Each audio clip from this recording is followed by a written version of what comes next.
వృషభ రాశి ఫలితాలు 2025 ఫిబ్రవరి 1వ తేదీ నుంచి 10వ తేదీ వరకు. 1.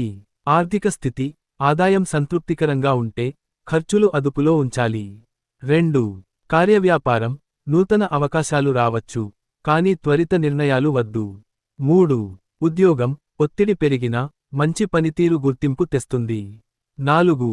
వ్యాపారం, లాభదాయకమైన ఒప్పందాలు రావచ్చు, వ్యూహాత్మకంగా వ్యవహరించాలి. 5. కుటుంబం, కుటుంబ సభ్యులతో స్నేహపూర్వకంగా ఉండాలి, చిన్న వివాదాలు నివారించాలి. 6.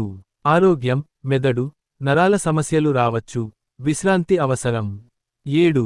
ప్రేమ మరియు వివాహం, అంగీకారానికి తేడా ఉండొచ్చు, సహనం అవసరం. 8. ప్రయాణాలు, ముఖ్యమైన ప్రయాణాలు విజయవంతం అవుతాయి. 9. పరిహారాలు, శుక్రవారం గోవులకు ఆహారం పెట్టడం, గణపతి పూజ చేయడం శుభప్రదం. 10. శుభ సమయం, మధ్యాహ్నం 12 గంటలు నుండి అర్ధరాత్రి 1:30 గంటల మధ్య కీలక నిర్ణయాలకు అనుకూలం. మరిన్ని వీడియోస్ కోసం సబ్స్క్రైబ్ చేసుకోండి.